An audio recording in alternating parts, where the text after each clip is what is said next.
tàmmal naa leen di dem ci ay brigade parce que mos nañ ma fekk may tourner émission man ak Mame Goor Diazaka waa brigade des mœurs ñëw jël si ma yóbbu ma mais cette fois ci man maa ñëw ci brigade bi fekk si leen quoi jàmm ak salaam laa def defuma dara lu aay donc ami internet dalati leen jàmm ci kër gi ngeen xam ne du jóg di gën di nekk seen wet muy Senweb TV ak senweb.com comme chaque jour ni ma koy defee ñëwaat naa indi leen loo xamante ni jàpp naa ne yittewoo ngeen ko war a waxtaan ak waa brigade des mœurs maa ngi leen di nuyu sama yaay laay commencé Anna na nga def. maa ngi lay fay Mohamed. yaa ngi ci jàmm sant yàlla bu baax a baax. naka brigade bi ñëpp a ngi normal. ça va ñu ngi ci jàmm alhamdulilah. ayca bu ma jógee ci Anna damay dem nuyu ji Yande man xam nga lan nga may fàttali. jamonoy RTS. moom donc bi mu fi nekk xam nga doo am choix moom rek ngay seetaan léegi chaque samedi soir ñuy teg film horreur yooyu nga xam ne dañ lay teenlaw après guddi gi. te doo ci mën dara maa ngi lay ziar donc moom nga may fàttali ci mos. maa ngi lay ziar bu wér-wér di nuyu askan wi nga xamante ne ñoom ñoo leen ñu suivre bu baax a baax waaye xanaa ma nopp ci lool rek. jamono jooju da doon metti RTS rek nga mën a jàpp Kolle. Mohamed sant yàlla. naka bagage ñu ngi sant bu wér-wér. naka mos. macha allah ñu ngi ci kawam. mu ngi baax mi ngi suus. ayca Zes Marli na nga def. ça va bien et toi. ça va alhamdulilah. ça va sant yàlla bu baax di nuyu ñëpp di la nuyu.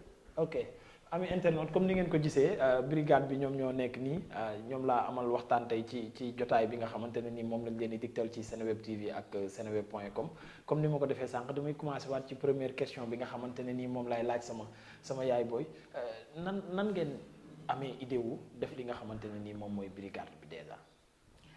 Alors, de base, il faut savoir que la femme mooy jiite lépp ci àdduna on est bien d'accord. Et du coup, avec la complicité de Ibou Gueye, le réalisateur, il a mis un projet boo xamante ni moom la ñuy wax Mœurs, la brigade des femmes, et que mu bëgg mettre en avant toutes les femmes du monde, c'est-à-dire relever le défi. Tout le temps da ngeen doon gis ni que les femmes étaient toujours au second plan, c'est-à-dire góor ñi bu ñu jiitee dans les services et tout, dans tous les secteurs. Da ngay gis ni que après jigéen ñi ñooy nekk ci ginnaaw daawuñu am confiance à 100%. Donc lui il s'est dit non, pourquoi ne pas mettre les femmes au devant de la scène. Et puis le plus souvent aussi jigéen aussi dafa war a taxaw pour ne déedéet su ma d'accordul tey ci li Mohamed wax ma ne non je suis pas d'accord parce que point de vue bi la am ak opinion bi. Donc je pense que foofu la idée li nga xamante ne mooy brigade bi jóge et que ñun ñëpp nekk ci brigade bi taxawal ko rek fas yéene ko doxal. ok balaa may ñëw ci Kolle damay def ci Yande Yande tey jii brigade bi par exemple en tant que jigéen ñu nekk ci dëkk boo xamante ne nii bu gëm ay cosaanu aada ak góor moom baat bi moom kàddu gi su waxee kenn waru ci teg baat ngeen ñëw ci benn brigade boo xam ne dañuy xaw a wax émancipation wala parité yow en tant que femme africaine nan nga dundee loolu bokk ci loolu. bon ni ma ko dundee d'abord contentement laa ci am waaye brigade bi aussi nekk lu fi jigéen ñi kese. waaw nekk lu fi jigéen ñi kese ndax Anna dafa dajale jigéen ñi. pour ñu xeex lépp li nga xamante ni lu yanuwul maanaa la ñu koy teg góor ak ñu koy teg jigéen. ok waaw. donc c'est une précision de taille c'est important. Voilà. Parce que gars yu bari dañuy yaakaar ne bu ñu ne brigade des mœurs rek donc naturellement sax dans la vie quotidienne noonu lañ koy déggee. pour ñun jigéen ñi daal lay taxaw di défendre contre góor ñi sax parfois noonu la ñuy entendement woo alors que c'est bien à préciser. Kolle maintenant en tant que jigéen aussi yow ban yëg-yëg nga am projet bu toll nii ñu boole la ci ban satisfaction nga ci am. bon d'abord xanaa kontaan ci bu baax parce que lii dafa rëy. boo xoolee tey gis nañ lu bari xew yoo xamante ni mi ngi dal jigéen ñi ñu ñëw pour xeex loolu comme ni ko Yande waxee tamit xeexul nu suñu bopp rek góor ñi tamit dañ leen fi nekkal lépp loo xamante ni dal na leen ñu tamit dañu cay nekk te defe naa ne loolu dinañ ko gis ci kanam film bi incha allah. ok Marli yow question bi ma lay laaj par rapport ak film bi ni mu demee et tout yow yan retour nga ci doon am d'habitude. En tant que déjà parce que xam nañ la ci culture musique mais après ñu gis la nga ñëw ci monde cinéma bi mais yan retour nga ci doon am par rapport ak donc man personnellement retour yi ma si doon am et je rends grâce à Dieu pour ça c'était vraiment ay retours positifs parce que c'est surtout les femmes ñoom dañu doon kontaan dañu doon naan ah franchement seen série bi dafa yenu maanaa yéen a ngi combattre loo xamante ne c'est important les femmes se sont souvent senties délaissées se sont souvent senties elles sont toujours les victimes en fait donc gis benn série boo xamante ne on les met en avant comme ça les actrices ce sont des femmes elles se battent pour les droits des femmes et des hommes également mais il faut dire que c'est surtout les femmes parce que c'est la brigade des femmes et on se bat pour leurs droits, pour montrer à tout le monde que jigéen ñi elles ont une place importante dans la société. Ouais. Donc les gens étaient toujours très heureux et di ñu féliciter et moi en tant qu'acteur de la culture, comme tu l'as dit, nit ñi dañuy kontaan de voir que peu importe l'art, quand tu es dans l'art, en fait, peu importe le secteur, tu peux vraiment te donner à fond et montrer tes capacités. ok Anna Oui.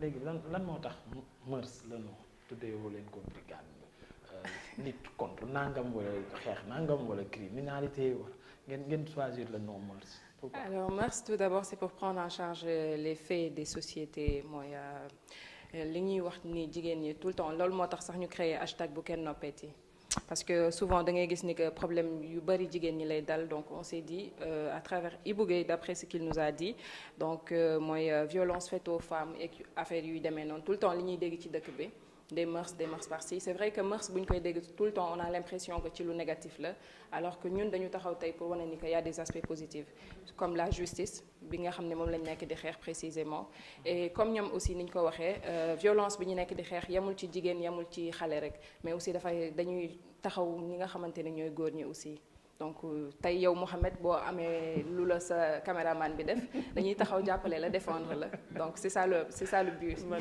du ma sax légaliser kayit ndax ragal brigade métier bi daal moo may dugal ci lu ne moo ma dugalaat ci brigade man ku ma tooñ baal naa la ku ma tooñ dimbali ma ngir yàlla bul ma yóbbu police def ma lu la neex mais bu ñu dem ci brigade Yandé maintenant yow côté traditionnel bi ngay joué ci affaire parce que quand on dit brigade lu ci ëpp moom mooy xam-xam ay enquête comme sensation yi nga xam ne Anna da koy am yenn saa yi ci benn mbir mais yow leneen li nga ci yokk moom mooy Sénégal comme ni ñu bàkkee un peuple un but une foi et beaucoup de marabouts donc yow nga ci indi touche boobu gisaane lan moo tax yow sa personnage déjà ñu accès ko ci loolu dañ ci am xam-xam wala balaa ñuy continuer. balaa loolu da wax parce que man dama def armée man Yandé jaar naa ci armée donc sama xamanteeg Anna sax ci foofu la commencé ba nga xamante ni gis na ma am na leneen lu ma yàlla may ndax foofu dama fa dund lu metti ba jóge fa ci la ma Anna nag recruter indi ma fii nekkul loo xamante ni nii loolu kese laa nekk waaye soxla na ko ndax tey enquête yi nga xamante ne dañ koy def yépp damay tëdd ba guddi di ko gis donc loolu Anna lu mu soxla la parce que lu ci bari dama naan ko fii la wala nii la wala kii moo def lii wala kii deful lii.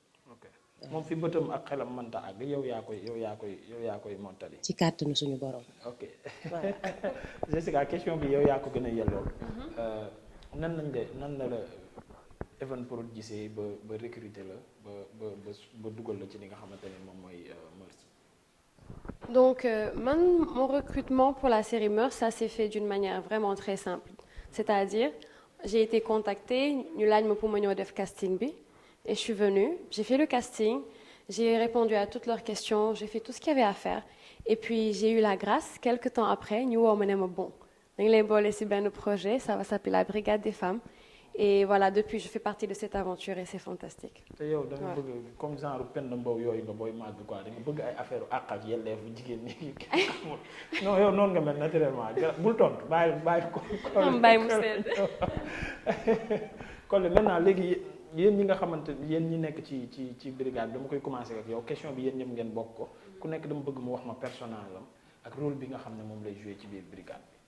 En fait personnage yu Collé mooy Kakatax xam nga ne garab gu mu làññi day nduroog moom donc bi ma Anna di gis mi ngi ma gis tamit man ni tamit ma nekk ci samay di jaay ay fer nekk mu topp ma suivre ma comme moom babaam boobu mi ngi toppoon waaw dama doon jaay ay fer ak cuuraay ak ay yëf sama bàjjan la voilà donc mu gis ma si loolu suivre ma ci côté yëpp daan ne nag kii dinaa ko soxla ci brigade bi pour muy def ay différents personnages ba tax na boo xoolee Collé tey mooy femme sénégalaise bi nekk ci biir brigade bi bu tayee ma nekk dof bu subaa mun naa nekk di jaay gerte caaf bu subaa mun naa nekk leneen ak leneen voilà donc personnage yu Collé loolu la loolu lañ koy doyee ci brigade bi en femme. ok sama yaay sama turu yaay bi daal ñu jox la ci film man loolu daal kontaan naa si parce que bu ñu la defoon délinquant ci film bi dina ma metti trop mais heureusement yow yaa géré brigade bi quoi. moo tax dama ciy profité di saluer ñi nga xamante ne samay turandoo lañ aana yi parce que bëri na ñu ma ci message tout le temps. di ma wax ni turu aana bi ça la fait plaisir. ku ci ñaaw nag daa sàcc tur bi. non aana yëpp a rafet aana yëpp a rafet man rek maa ci ñaaw. non du tout. mais je disais que par rapport ak Collé aussi personnage am li tax mu gën ma attiré mooy que facilement dafay dissoudre ci benn situation boo ko yónni rek dafay dem et c'est très important aussi li mu wax caméléon boobu. donc man apprécier naa personnage am trop parce que Collé tey foo ko yóbbu rek day dem gisoo rôle bi ñu koy jox pour mu nekk dof. bi muy infiltré pour nekk dof elle l'a très bien assuré parce que moom foo ko yóbbu day dem et naturellement elle est comme ça je tenais à préciser ça. D'accord. donc man aussi personnellement maa ngi nekkoon armée comme Yandé nekk aussi renseignements généraux nekk fa di dund lu métti nag xale góor yi di ma teg lu métti je me suis dit un bon jour il faut que ça s'arrête parce que lii mënul wéy tout le temps bu ñu la diriger rek foog ñu wan la ni que ñëw la ëpp doole wala quelque chose comme ça donc par la suite je pense que foofu laa révolté woo ba ni que il faut que ma créer loo xamante ne c'est exclusivement féminine donc c'est ça. merci beaucoup Yandé. ci personnage bi. waaw. personnage bi Yandé de moom benn soxna la rek boo xamante ni bu am caractère la xam boppam am fu mu jóge am fu mu jëm am tamit lu ko yàlla may comme ni ma koy faral di waxee tout le temps mu am ay àndandoor yoo xamante ni ñoom ñoo koy niital yoonam Yandé it tumuranke tuuti ndax am maamam képp la nekkal. donc pour tënk daal loolu laa mën a wax ci Yandé tàng nag. waaw tàng nga trop man bi may ñëw fii yow rek yaa naroon nekk sama problème bi ma la gisee nga reetaan nag après ma ne non alhamdulilah yàlla na dama defal jàmm ci émission bi quoi ba mu jeex donc parce que man ñemewu ma la moom en toute franchise. ah bon damay tëdd di la gént noonu ngay def sa bët yi jàpp ci rek joxoon maar li bu ko fi def. est-ce que doo ko defara non du non jàpp ci sama yaay wax ci dégg nga. donc mon personnage Marly. Ouais. C'est un personnage boo xamante ne sur plusieurs plans nag dafa niroog sama man personnellement. Okay. Mais Marly c'est une femme boo xamante ne elle est très débrouillarde et elle est très très intelligente. Okay. Dans la série Marly elle a plusieurs diplômes mais elle n'a pas forcément eu au début de la série de bonnes fréquentations ce qui fait intelligence am ak capacité wam yi nag elle les utilise pour de mauvaises causes et c'est là que Anna a réussi à infiltrer le milieu, à découvrir ce que je faisais et les capacités que j'avais. Elle a réussi à me remettre sur le droit chemin.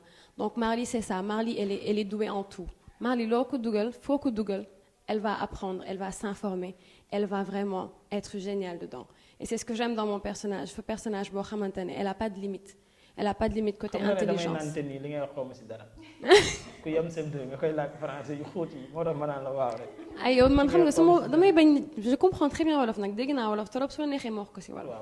waaw Marly donc dafa nekk. koo xamante reprendre continuer ci wolof. waaw Marly dafa nekk koo xamante ne vraiment man personnage am dafa ma neex parce que Marly dafa muus Marly dafa di kàkkatar côté intelligence côté informatique côté lépp loo ko jox rek. Marly elle est vraiment douée dans ça. Okay. Et personnage bi noonu le côté émotionnel aussi dafa di personnage boo xamante ne dafa am empathie dafa bëgg nit ñi te li muy dund ci brigade bi daf koy touché en fait parce que day bëgg jàppale nit ñi de tout son possible donc moi j'aime beaucoup ce personnage dafa ñuroog man bu lu bëri et heureusement Anna ba mu ko gisee ba génnee ko fi mu nekkoon parce que sinon de moom prison la ñuy dem di ko yóbbul añ waaw. balaa may ñëw ci succès bi nga xamante ne nii am na ko ak ni mu peut-être transformer seen vie naturellement li ma bëggoon a laaj moom mooy tey jii bu maanaam moom question bi parce que li nga doon daj ak góor ñi ba bi nga ñëwee ci brigade bi daf la topp tout le temps góor ñi dañ lay sonal ils te font la cour comme on dit est-ce que dans la vraie vie sooy gis loolu ba léegi te mënoo am solution bi nga ciy am nii lan la lay def ak ban message nga ciy lancer. par rapport ak Mœurs. parce que bu fekkee Mœurs la am nga solution bi. loolu laa bëgg a wax man nga créer solution bi même soo ko amul.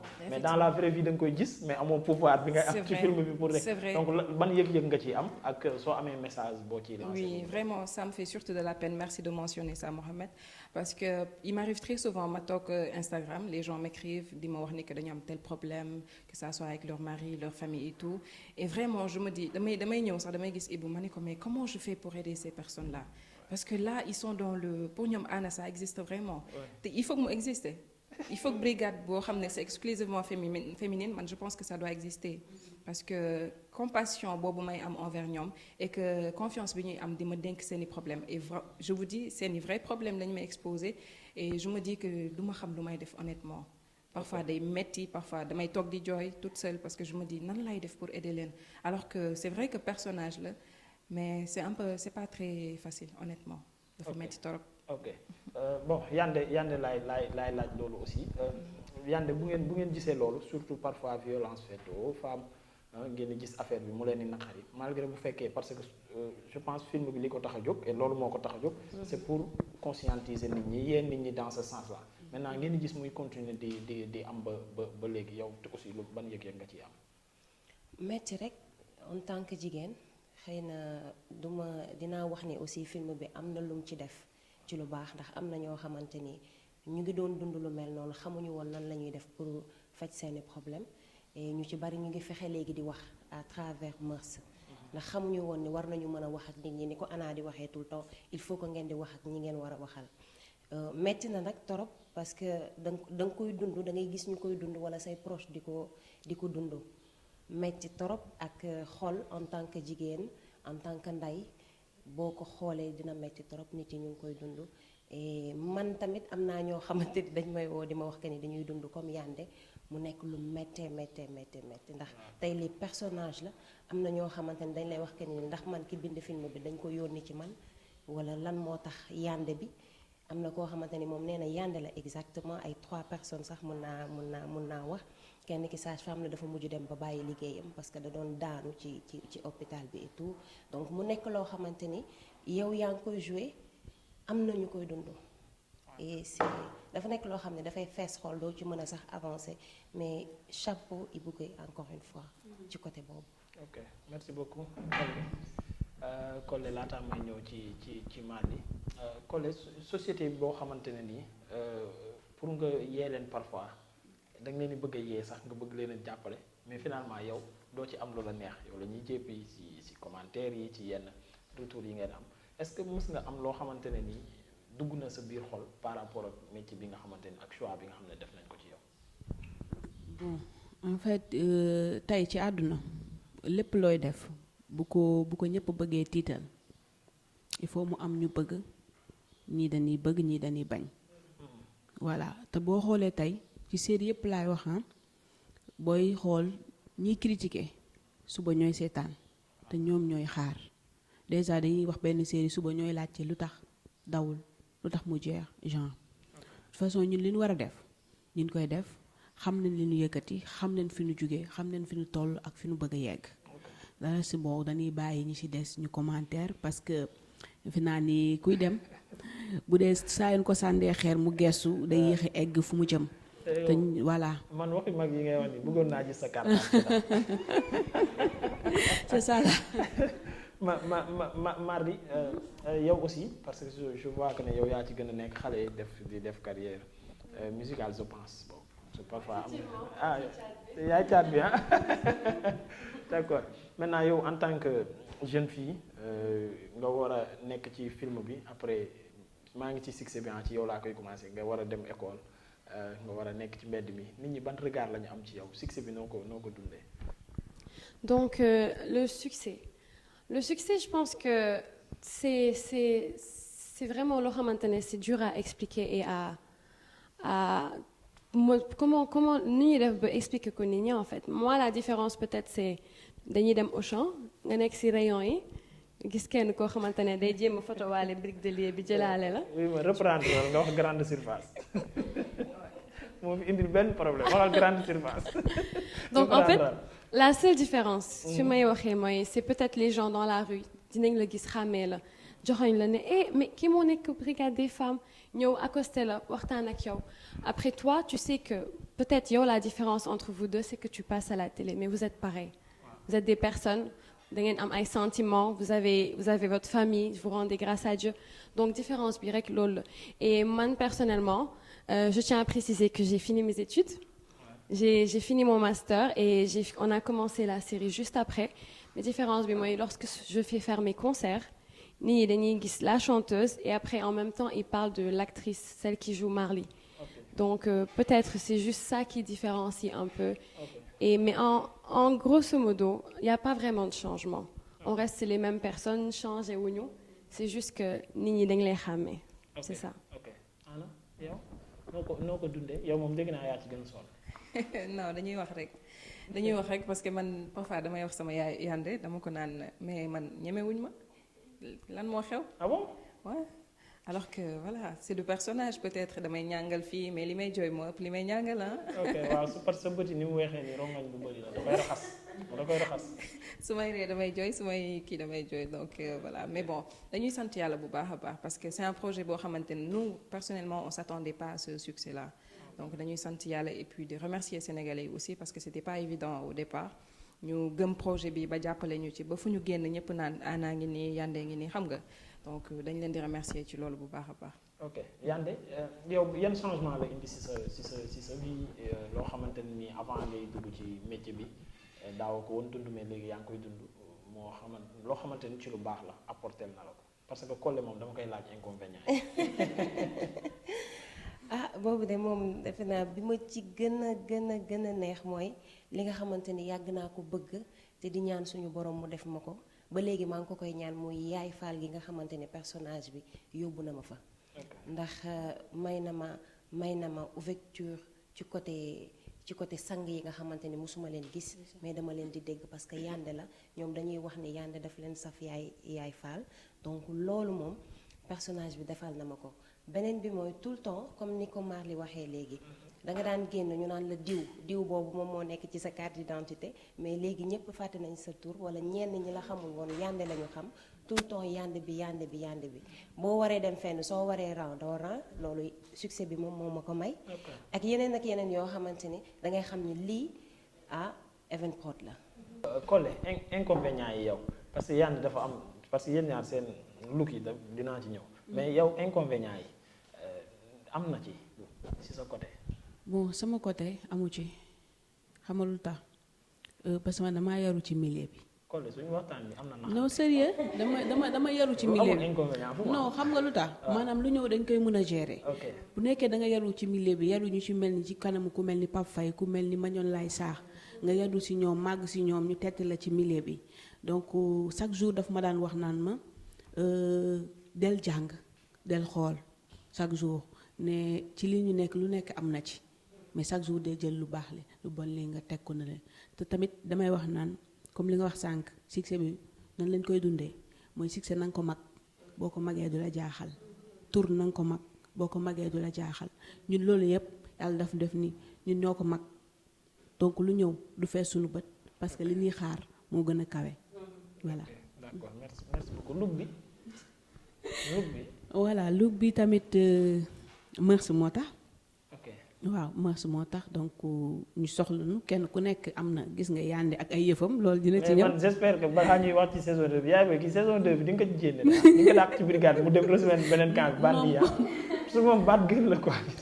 non bandi bi la ma soxlaa ci biir. il faut safara bi yenn saa yi xam nga loolu mooy personnage bi comme ni wax yenn saa yi dañuy génn ñu naan la Collé yow da nga metti de. wala nii nangam naa il faut ñu jéem a séparer personnage bi ak suñu personnalité ñu xam ne yére la. gis nga bu nu paree dañ koy simi wekk ko après doxee ñun kan en tant que Collé laay. tout ko. merci beaucoup bon sama yaay elle est intelligente en tout cas vraiment sama yaay parce que sama papa moo doon wax ne boo bëggee gouvernement bu dëgër da nga ciy def bandi pour muy traquer bandi yi nga def ci sàcc pour ku la bëgg a sàcc mu xam ko nga def ci ndaanaan pour booy waxtaan ak ndaanaan yi mu jénn la si. mais am na loo xam ne du changer ci moom aussi moom dafa neex naturellement c'est-à-dire ñun bu ñuy tourner ñun ñëpp ci suuf la ñuy tëj Collé chaque jour daf ñuy rey. waaye parce que balaa affaire bi di jeex dégg naa moo ñu war a léebal. donc moom comme moom am na temps yooyu donc Yandé yow aussi li question bi ñu ma yóbbante man xam question bi ñu ma yóbbante ma laaj gars yi nañ da nga tent affaire yi wala dafa bijjaaw. doo ko laaj atam ba pare. pas de bukki bët ici waxal rek waxal du ma la xool de waaw doo tontu. xam nga nit bu ko neexee mu tent boppam. waaw waaye jinne du tent boppam. joxal kii Marley waxtaan yooyu moom duma si dugg man c'est-à-dire man fii laa gisee lii quoi jinne partout dans le film dans une interview xam nga dafay xaw a doy waar yow aussi saison 2 bi balaa muy ñëw ci ñeneen parce que question boobu aussi yéen ñëpp ñoo koy bokk lan lañ mën a xaar ci yow déjà et d'une manière générale. Saison 2 bi am na loo xamante ne def nañ ko ci suñu teasing bi lu ma neex c'est ñaari boor. Mœurs 2.0 sincèrement saison 2 bi sama personnage nañ ko xaar foo xamante ne mënuñu ko woon sax xalaat personnage bi dina indi ay affaires yu bees daal ay ni ñu koy waxee ay jëfin yu bees daal ay salañ donc vraiment le personnage va montrer que au-delà de l'intelligente femme Marly il y a la femme Marly et c'est très important et je pense que loolu yëpp dinañ ko wane au cours de la saison 2 et vraiment ce sera da ngaa nar a sëy ci kii bi. man du ma spoiler de. ok d'accord. Non mais sincèrement ce sera une saison riche en émotions et riche en découvertes de nos personnages sincèrement. ok Yandé li ñu doon gis ci 1 bi ci saison 1 bi ci yow moom la ñuy gis ci 2 bi ba léegi wala da ngay indiwaat yeneen comme moom nu mu ko waxee cëfin safin la bëgg ak yeneen cëfin indi yow yeneen cëfin. waaw xam nga Evenprod moom du def dara continuer ko rek muy dem. day am changement. na ngeen xaar saison 2 ñaari boor non ku ko tardé dootoo ko dab. ok. te fi mu toll nii mu ngi daw yëgoo lool. non yëgu. mu ngi vidéo instant bi ñu ngi 8e saison. 8e épisode voilà. Anna yow mën nañ xaar question bi yow moom mooy ay réajustement ci brigade bi wala. indiwaat ci ay bopp yu bees et tout man est-ce que mën nañ xaar loolu ci saison 2 bi. évidemment lu mën a nekk la. doo dàq kenn. non du ñu dàq kenn xam nga Anna tamit dafa xaw a am tuuti yërmande donc Anna du dàq mais n'empêche elle reste très vigilante surtout stricte et tout donc ça change pas mais comme Marly l'a dit tantôt Mœurs 2.0 la ñuy indi ñaari boor c'est-à-dire 2 facettes. Okay. Avant toute chose on est des femmes.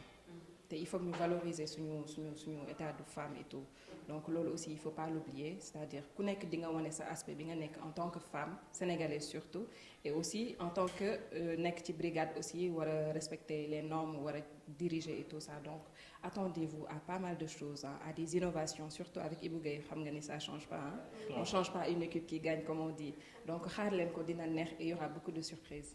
ok Collé yow lan lañu mën a gisaat ci Collé lu bees loo xam ne amul woon ci saison bu njëkk bi et tout. mais lu bëri lu yaatu loo xamante ni voilà.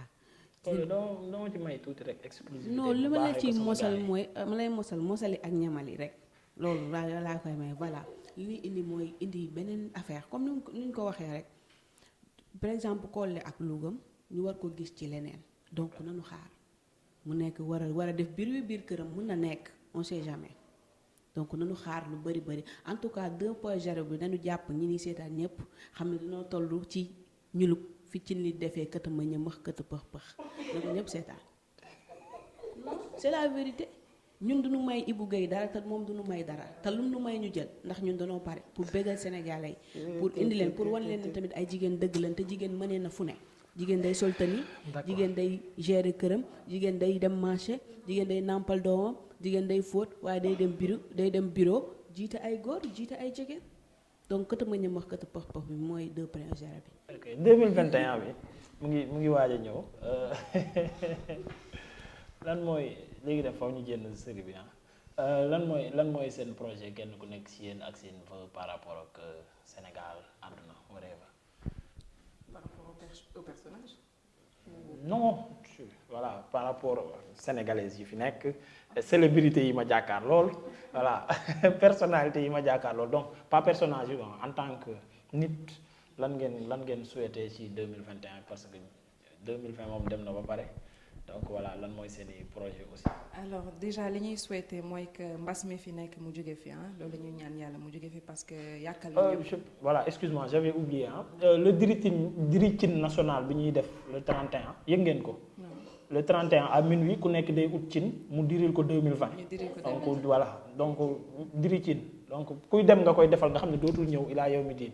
C'est ça le but. c'est ça waaw c'est ça le but diri cin quoi donc minuit yéen ñëpp jénn leen seen buntu kër 23h55 jénn leen seen cin jàpp ci bopp bi comme ñi mag ñi daan def bu ganu musiba buy dem ngeen diril ko cin donc diri cin national la ñuy organiser 23h55 la ñuy commencé diri cin fu waaye mën a yem rek bàyyi fa cin bi wàññeeku dellu këram na ko def quoi pour 2020 kon ne. d'accord kon nag ñoo ko déggandoo dañuy fas yéene diri cin bi rek Voilà. donc di ñaan yàlla rek mbas mi jóge fi ci jàmm ak salaam aussi di ñaan yàlla ñu dugg ci 2021 ci jàmm aussi parce que mine de rien mbas mi ñëpp la yàkkal que ça soit les acteurs culturels ñëpp la yàkkal vraiment ñun on avait des problèmes pour dem plateau wala pour dem tourner repérage et tout donc laisse tomber donc dañuy ñaan yàlla rek affaire yi gën a yam fii daal et puis ñu jàll ci 2020 bu neex bu bëri surprise bu bëri succès surtout ñu la koy ñaanal Mohamed aussi Merci beaucoup. di ko ñaanal Sénégalais yëpp surtout c'est le plus important. ok Yandé.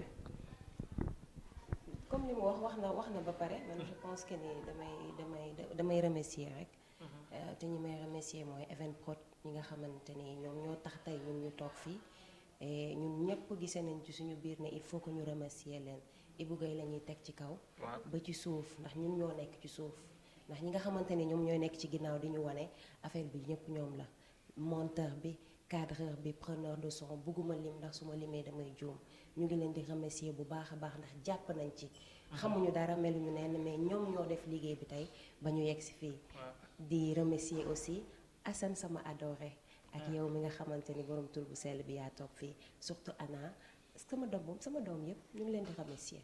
ok merci beaucoup Collé avant geste avant Marley. man comme Anna wax na Yandé wax na lépp remercier nañ ñëpp donc li may wax mooy ñu seetaan rek 2.0 voilà. ok merci. ok. donc man tamit genre répétition rek lay defaat en fait comme ni ko suñu yaay booy bi waxee remercier vraiment toute l'équipe Evenprod de monsieur Ibou Gueye jusqu'à vraiment tout le monde parce que c'est pas un travail évident surtout avec la pandémie c'est pas du tout facile et en parlant de cela maa ngi ñaanal pour 2021 que Sénégalais yi nekk ci jàmm en fait qu'on ait beaucoup de grâce et de bénédiction xamante ne 2020 dem daal ñu fàtte ko ñu reboot ko daal mu dem yoonam franchement parce que ça a été une année très très dure et je pense qu'il faut vraiment féliciter tout le monde toutes les entreprises mais les acteurs culturels ils ont vraiment souffert parce qu'une série ça demande énormément de personnes sur le plateau de tournage donc lorsque la Covid est arrivée ça a bloqué beaucoup de choses ça a retardé beaucoup de projets et donc moi personnellement en tant qu'actrice, en tant que musicienne, je tiens vraiment à féliciter les acteurs culturels, à féliciter toutes les personnes qui malgré la pandémie, malgré tout ce qui s'est passé lors de cette année très très très macabre, qui ont réussi à faire aboutir leurs projets. Je les félicite et dis leen ñaanal que le Seigneur le remplisse de grâce, de bénédiction pour 2021 ainsi que yow, toute ton équipe et tous ceux qui vont regarder cette émission par la grâce de Dieu. Si vous me permettrez, je tenais juste à signaler que suñu collègue Aïcha dafa am empêchement moo tax ñëwul tey donc moom tamit ñu ngi koy jaale parce que dafa am dëj léegi lañ ko yëg bi ñu nekkee di tourner et que vraiment ñi ngi remercier ñëpp comme ni ñu ko waxee di ko njëkkee ci Ibou Gueye ba diñ ci suuf daal vraiment équipe technique bi surtout aussi suñu famille yi nga xam ne ñoo ñu permettre ba ñu participer ci projet bi parce que c'est pas évident donc encourager nañu et tout donc yow tamit dañ lay remercier di remercier sa équipe technique bi. merci beaucoup très cher ami internaute mu nekkoon émission bi nga xam ne maa ngi leen ko jagleeloon tey doon ko def ak waa Brigade Mœurs fii ci Evenprod lañ ko doon defee di leen jox dig daje ci yeneen jotaay yu mel am out